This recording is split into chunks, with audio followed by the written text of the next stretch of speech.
बैठा है, चारों तरफ पहरेदार लगे हुए हैं, सेवक लगे हैं। फिर डुबकी लगाई, विराट स्वरूप का दर्शन किया।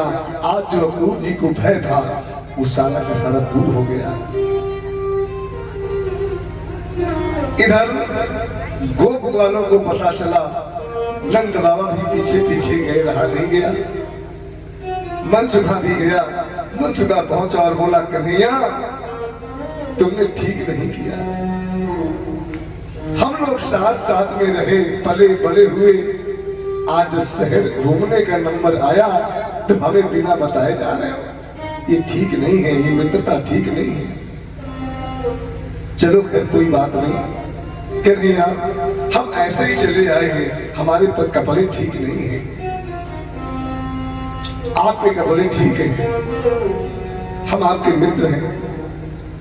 तो भगवान ने कहा जाओ कुछ धोबी वस्त्र धुल रहे, वहां चले जाओ। वहां जैसे ही पहुंचे सखा तो धोबी अकड़ पड़ा, अकड़ नहीं बिगड़ पड़ा। वापस आए,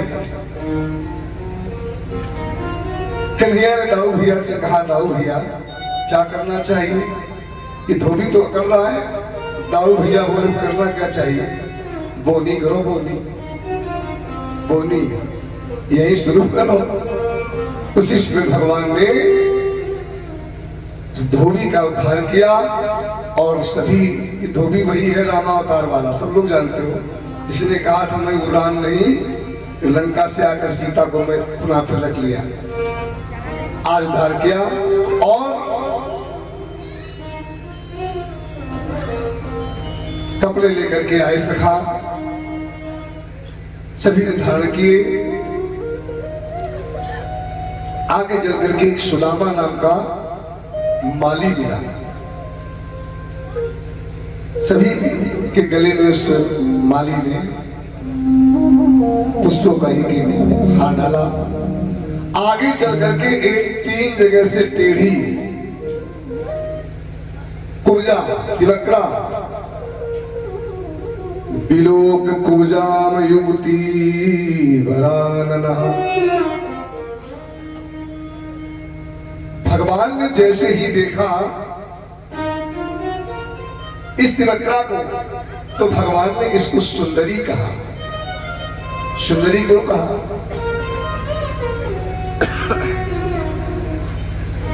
भगवान ने कहा तुम करती क्या हो? तो ये बोली, मैं कंस के दरबार में चंदन लगाने का काम करती हूँ। आज मेरी इच्छा है कि पहले मैं आपके चंदन लगाऊं, आपके जो सखा है उनके चंदन लगाऊं। तो भगवान ने कहा, हे सुंदरी, आप सुंदरी कह दिया तो सुंदरी बनाना है ना। सभी के चंदन लगाया। भगवान ने सोचा इसने तो अपना काम कर दिया, मैंने नहीं किया। तो भगवान ने अपना दाहिना पैर इसके पैर के ऊपर रखा और इसकी थोड़ी पर अपना अंगूठा लगाया। 3 बार चट चट चट की आवाज हुई, ये सीधी हो गई, सुंदरी बन गई।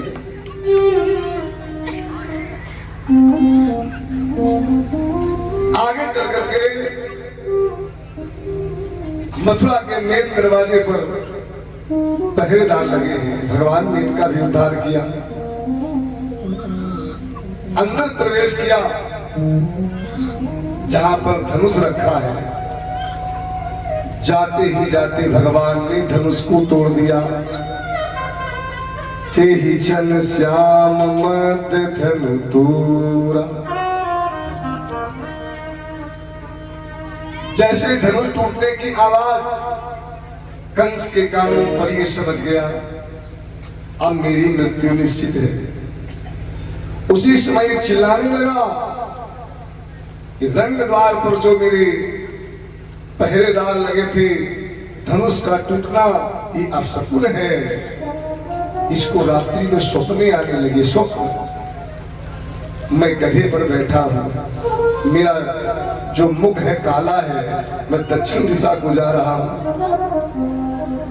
उसी समय इसने कुबल्लापीड़ हाथी को मदिरा इत्यादि पान कराई, मस्त किया और कहा कि कृष्ण और बलराम के सामने इसको छोड़ दो। जैसे ही कुबल्लापीड़ हाथी को छोड़ा, कृष्ण और बलराम ने डट करके मुकाबला किया। और भगवान ने एक मूर्ति का प्रहार किया, इसकी जीवन लीला समाप्त कर दी। बोले ये कहां से आया था? वल्लभपीड़ हाथी कोई साधारण नहीं है, बहुत से हाथियों का बल लगता है। ये वल्लभपीड़ हाथी जो है ना, ये जरासंध के हाथ से आया। एक बार जरासंध ने मथुरा पर आक्रमण किया। जब आक्रमण किया, रात्रि में आया और इसने वल्लभपीड़ हाथी को एक वृक्ष से बांध दिया। सेना सैन करने लगी। इतने में रात्रि में एक वल्लभपीड़ हाथी छूट गया। जब छूट गया तो इसने मथुरा की तरफ इसको घुमा दिया। ये वहां से चला और मथुरा का मेन दरवाजा तोड़ दिया। उग्रसेन ने सभी से कहा मथुरा खाली कर दो, जरासंध आ गया है और ये वल्लभपीड़ हाथी कोई साधारण नहीं है, खाली करो खाली करो। सभी भागने लगे। उसी समय ये कंस छोटा था। इसने कहा पिताजी, अपनी भुजाओं को ठोका और कहा पिताजी हम इससे युद्ध करेंगे। बोले ठीक। कंस ने इस वल्लभपीड़ हाथी से युद्ध किया और एक मुष्टिका का प्रहार किया तो एक वल्लभपीड़ हाथी वहीं बैठ के रह गया। जब ये जरासंध ने देखा इतना छोटा सा बालक और इतना बलवान हाथी, अब इनसे मुझे युद्ध नहीं करना चाहिए। ठीक नहीं, इतना छोटा बालक इतना बलवान है।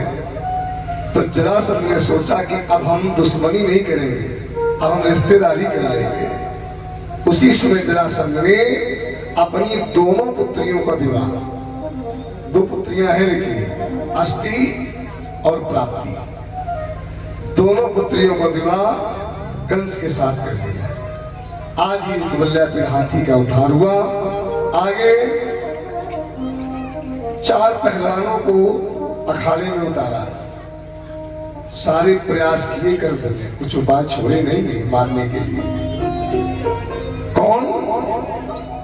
सल कौशल मुष्टिक और चारों।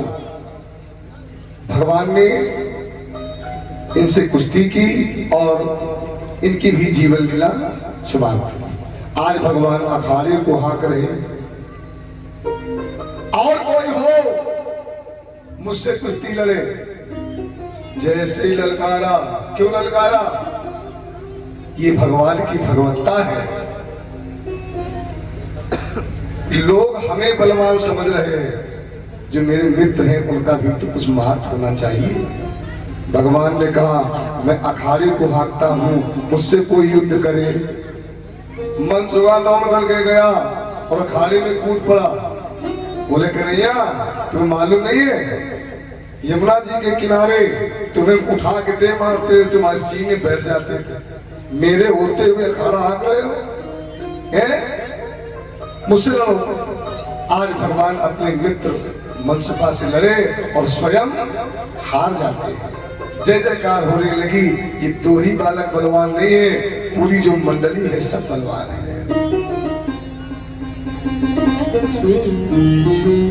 आज कृष्ण और बलराम अपनी मित्र मंडली के साथ में नगर में भ्रमण कर रहे हैं। सब कह रहे हैं आज कंस मार देगा। देखो देखो बहन, ये देवकी का अष्टम लाल है जो आकाशवाणी हुई थी। आकाशवाणी कभी झूठी नहीं होती। कोई कोई सखी कहती नहीं नहीं कंस नहीं मारेगा। अगर आकाशवाणी झूठी नहीं होती तो आज ये कंस को मारेगा। ध्यान देना, इधर देवकी मैया देख रही है अपने लाला को और मैया यशोदा को दुआएं दे रही है। हे यशोदा बहन, तुम्हारा ये जीवन में उपकार मैं नहीं भूलूंगी। तुमने मेरे लाला को इतना माखन मिश्री गोरस खिलाया, मेरा लाला इतना बड़ा हो गया है, आज देखने को मिला है। इधर भगवान सीधा पहुंचे जहां पर ये एक मचान पर बैठा है।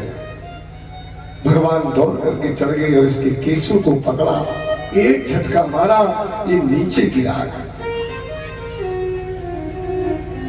भगवान इसके सीने पर बैठे और बोले, मामा मामा तुम्हें कुछ याद है? बोले क्या? ये वही देवकी का अष्टम लाल है। आपने मेरी मां को रथ से केशव को पकड़ करके नीचे उतारा था। सीधे पर बैठे हैं। इधर मानो भगवान अपनी मैया देवकी की तरफ देख करके आंखों आंखों से बात कर रहे हैं और भगवान कहते हैं, हे मां, हे देवकी मां, एक बात कहूं, बाद में मत कहना कि तुमने मेरे भैया को मार दिया। हे मां, अगर कहो तो मैं इसको छोड़ दूं। देवकी कहती है, नहीं मेरे लाल, इसको छोड़ना नहीं। बोले क्यों? अगर तुमने इसको छोड़ दिया तो न जाने कितने देवकी और वसुदेव कारागार में बड़े बड़े सड़ जाएंगे। न जाने कितने देवकी और वसुदेव के 6 लाल मारे जाएंगे। इसको छोड़ना नहीं।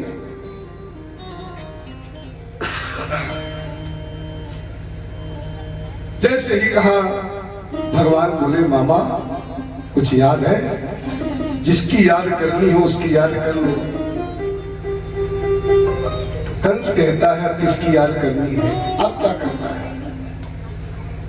अब तो बस याद उसी की है, अब तो बस याद उसी की है, जो देवकी का प्यारा छैया है।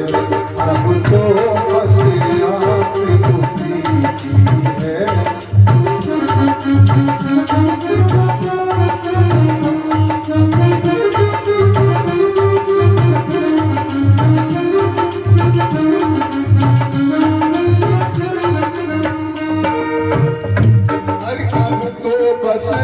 याद उसी की है,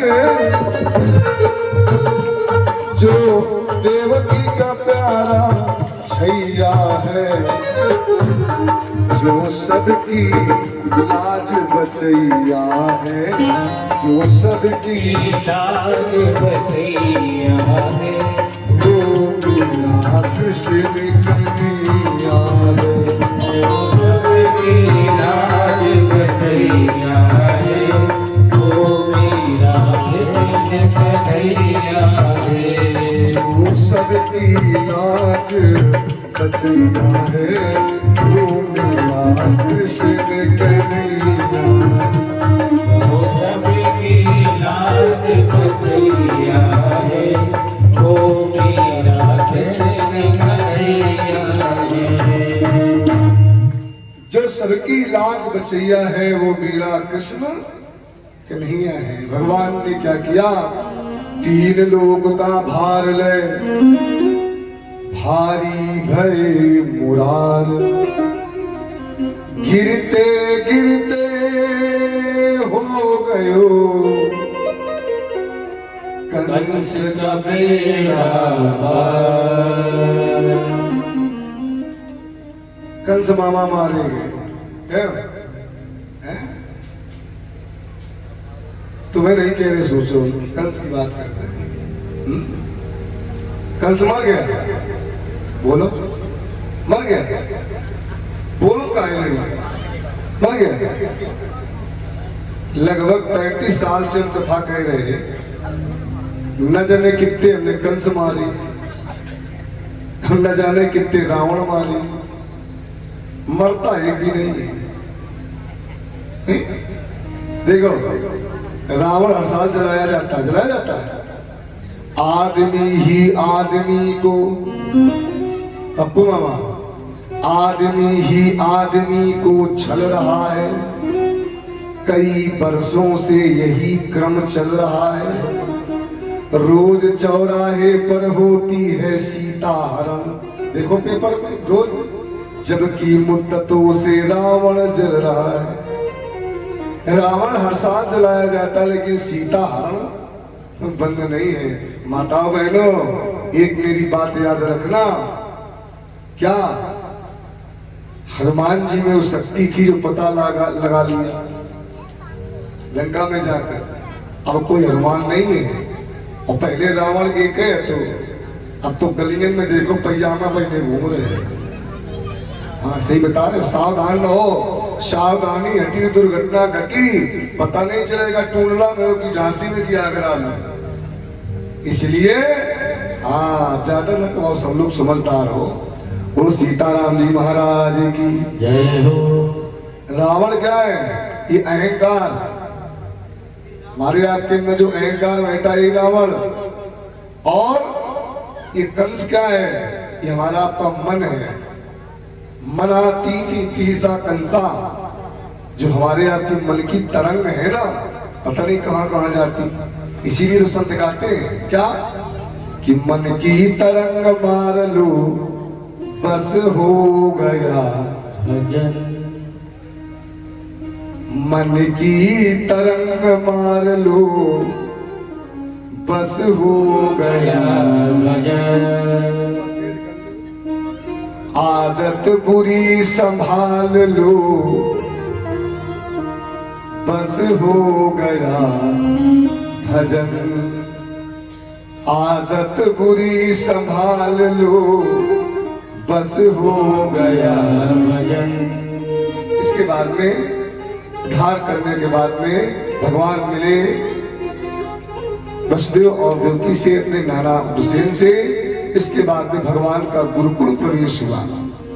कहां पर? अवंतिकापुरी उज्जैन में। और वहीं पर भगवान का यज्ञोपवीत संस्कार हुआ।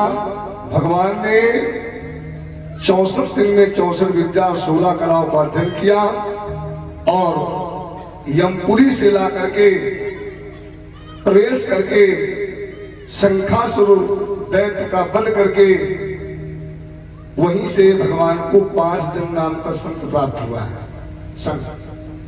और गुरु जी को दक्षिणा के रूप में इनका बेटा वापस करके दिया। और वहीं पर महाराज सुदामा जी से भेंट हुई उज्जैन में। एक दिन महाराज गुरु माता ने कहा कि जाओ जंगल से कुछ लकड़ी लेके आओ। चने रखे थे, वो ले जाओ, दोनों लोग खा लेना। कृष्ण सुदामा चलिए, सुदामा जी लिए। बोले कन्हैया अब पेड़ पे चढ़ना नहीं जानते, तुम चढ़ो चलो। कन्हैया को चढ़ा दिया। तब तक बड़ी जोर से आंधी आई और पानी बरसने लगा। जब पानी बरसने लगा, सुदामा जी को लगी भूख, वो चने लिए और चने आधे खाए, फिर भी तृप्ति नहीं हुई। तो सब क्या करें, तो जो सारे के सारे चने खा लिए। और जब भगवान ने पूछा ये क्या कट हो रहा है, तो सुदामा जी बोले कुछ नहीं, पानी बरस रहा, दांत बज रहे हैं। ये बात तो है, लेकिन एक अंतर कथा मैंने पढ़ी थी। क्या? ये चना श्रापित थे। चोरों ने एक जगह पर चोरी करने गए, ध्यान देना। कहते हैं कि सुदामा जी ने कन्हैया का भाग खा लिया, भाग नहीं खाया ना। देखिए कोई मित्र के लिए ऐसा नहीं करेगा। हमारा कोई मित्र है और हम दोनों साथ में हैं, तो क्या उसका भाग हम खा लेंगे? नहीं, ऐसा सुदामा नहीं किया। चोरों ने एक जगह चोरी की। संक्षेप में सुन लो। एक पोटली लेकर के आए, उन्होंने समझा कि ये है आभूषण है, और वो थे चने थे वो श्रापित। तो चोरों का पीछा किया गया, वो दौड़ते हुए आए और आ करके महाराज संदीपम गुरु के यहाँ पर वो पोटली छोड़ दी। कथा बहुत बड़ी है, संक्षेप में सुना रहे हैं, समय अभाव कारण। मैं यही कथा आपको आधा घंटे में सुना है, 1 घंटे। पोटली रख दी, जब रख दी, ये सुदामा जी को मालूम था मालूम तो भगवान को भी था, उससे क्या छिपा है।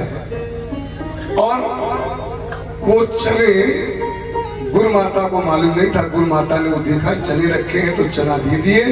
जब दिए तो सुदामा जी को ये मालूम था, साबित है कि जो चने खाएगा वो दरिद्री हो जाएगा।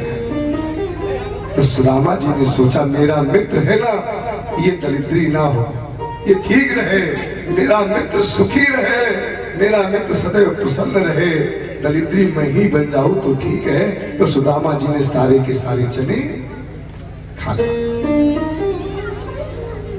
लेकिन उसी जगह पे आई है, जब गुरु माता को मालूम हुआ सारे चने खा लिए, तो वहां भी बताते हैं श्राप दिया, गुरुसन कपट मित्र संग चोरी की होए निर्धन की होए ओरी। बोलो गोविंद भगवान की। और वापस आकर के अब वही करते हैं काम जो राम जी ने किया। प्रातःकाल उठी कहे रघुनाथ, प्रातःकाल उठी रघुनाथ,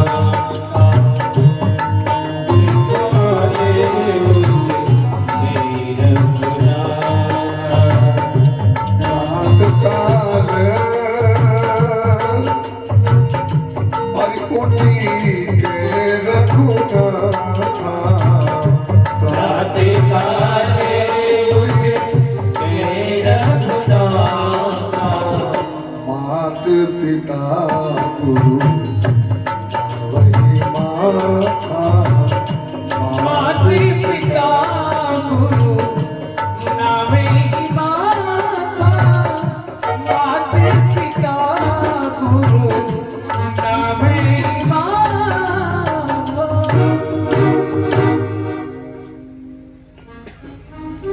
प्रातः काल उठ के रघुनाथा, माता पिता गुरु नाम ही ना था। आप लोग भी अपने बालकों को यही सिखाओ, माता बहनों, बालक को क्या सिखाएं? सवेरा हो, जल्दी जगे, और सबसे पहले क्या करें? पृथ्वी को प्रणाम करें। और एक मंत्र है, और अंजलि अपनी आगे करे ऐसे, कराग्रे बस्ते लक्ष्मी, कर मध्य सरस्वती, कर मूले तु गोविंद, प्रभाते कर दर्शनम, समुद्र वसने देवी, पर्वत स्थन मंडले, विष्णु पत्नी नमस्तुभ्यं, पाद स्पर्शम शमस्यम। अपने गुरुजी, अपने माता पिता को प्रणाम करें, ये सिखाइए। ये न सिखाओ टाटा बाय हाय। कहां से आया बोले?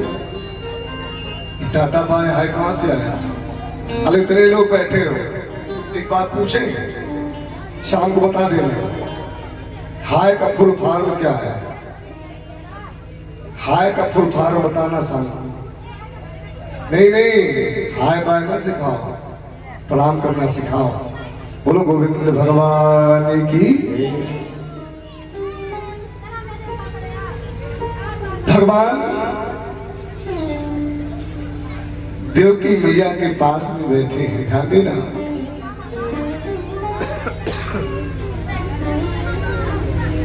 देवकी मैया ने भोजन बनाया, और भोजन बना करके माखन, ध्यान देना कथा में, माखन, मिश्री, गोरस, छाछ, सुंदर से पकवान बना करके थाल में सजाए, और सजा करके आज पहली बार मैया देवकी अपने लाला के लिए भोजन का थाल परोस करके लाई है, ध्यान देना।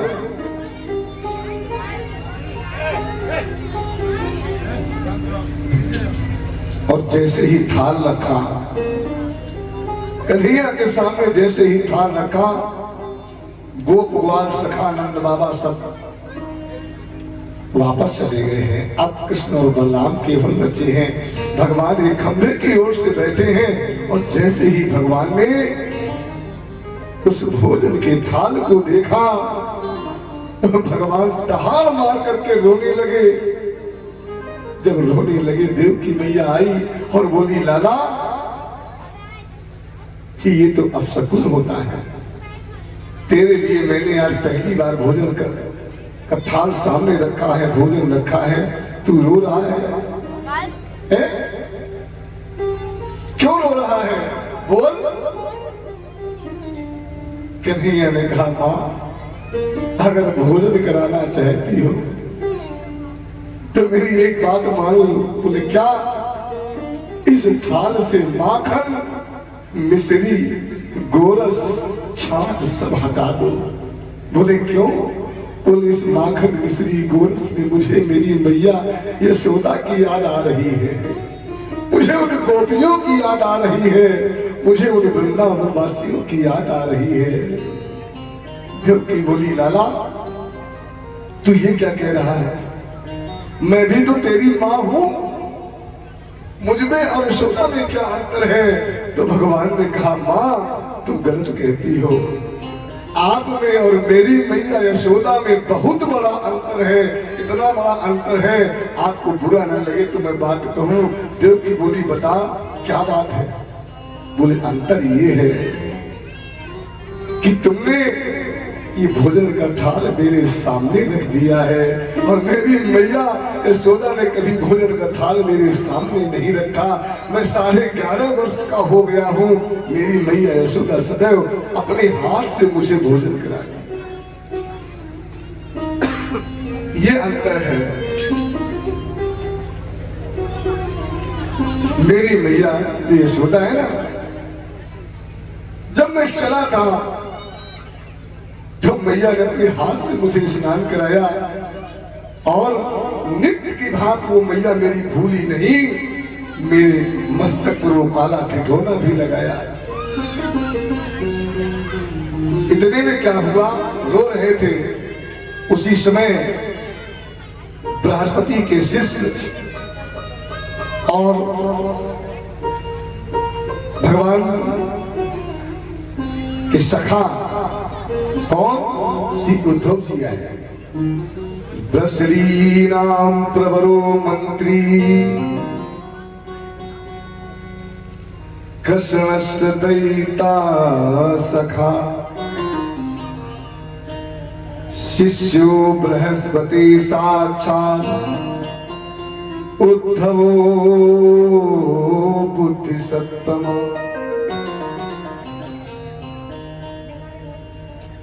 उद्धव जी आए और उद्धव जी ने कहा क्या बात है कि नहीं, क्यों रो रहे हो? भगवान बोले उद्धव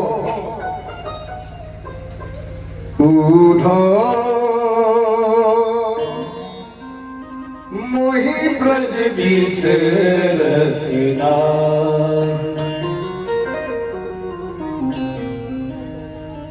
उद्धव मोहि ब्रज बिसरत नाहि। सुनो, ये मथुरा कंचन की नगरी, मथुरा कंचन की नगरी मणि मुक्ता एहि माही उद्धव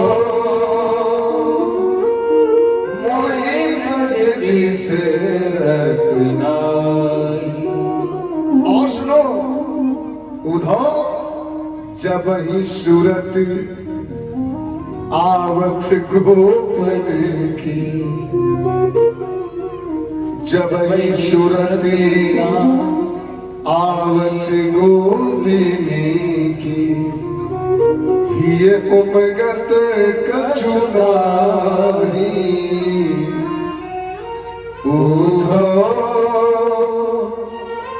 मोहि ब्रज बिसरत नाहि। और वास्तव में जन्म देने वाली माता और जन्मभूमि को कोई भूल नहीं सकता।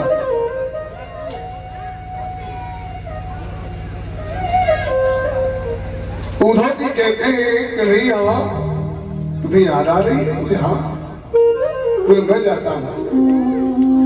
उद्धव जी को ज्ञान का घमंड है कि मैं ज्ञानी हूं, लेकिन जो वृंदावन है वो प्रेम नगरी है, प्रेम नगरी।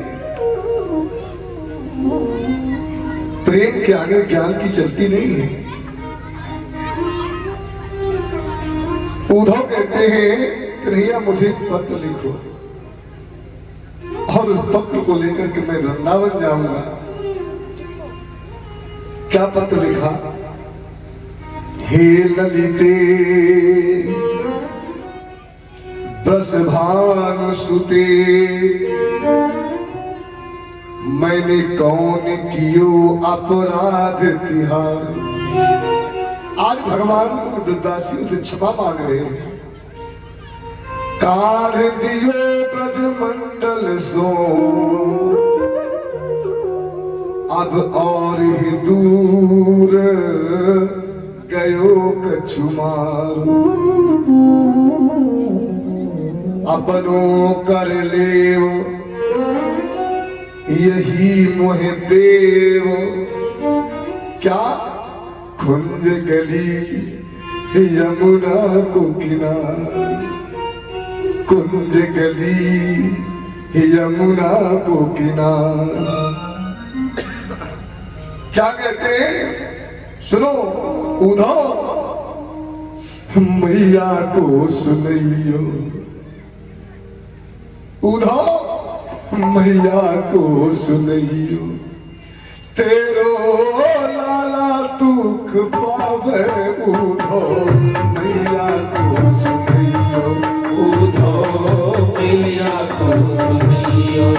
तेरो लाला दुख पावे उद्धव मैया को सुनियो, उद्धव मैया को सुनियो। तेरो लाला दुख पावे उद्धव मैया को सुनैयो।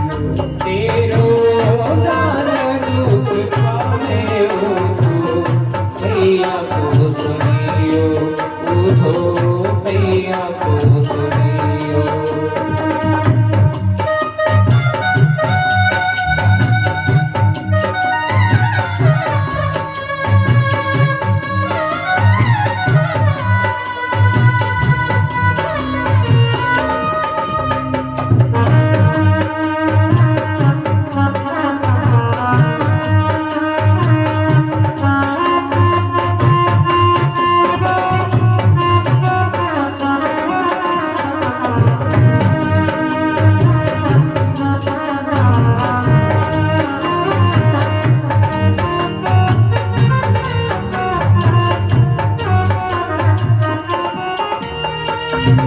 दूध पिबाए परोहित करती गोपी मोय खिलायो उद्धव।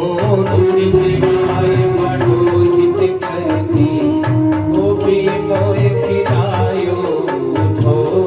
दूध पिबाए परोहित करती गोपी मोय खिलायो उद्धव। दूध पिबाए परोहित करती गोपी मोय खिलायो उद्धव।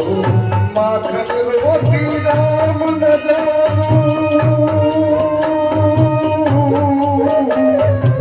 माखन रोटी नाम न जानो।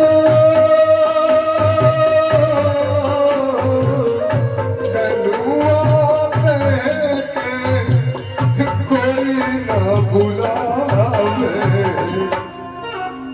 लाला दुख पावे उद्धव, लाला दुख पावे उद्धव मैया को सुनैयो। तेरो लाला दुख पायो, तेरो लाला दुख पायो।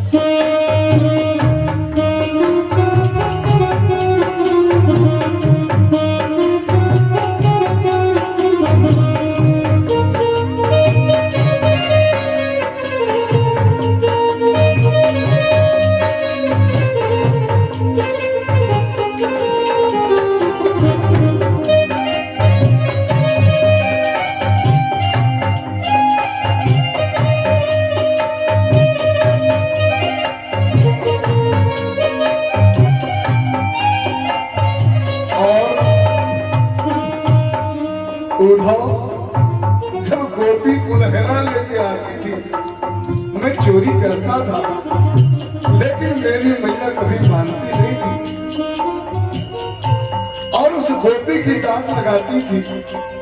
हाँ, मुझे सब याद आ रहा है, मेरे सखा मुझको याद आ रहे हैं, मुझे उस गोपियों की याद आ रही है। उड़ो आवे गोपी देन उलहना मन चित नहीं लावे।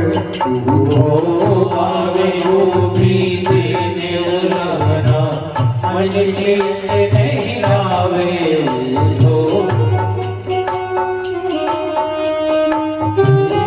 आवे गोपी देन उलहना मन चित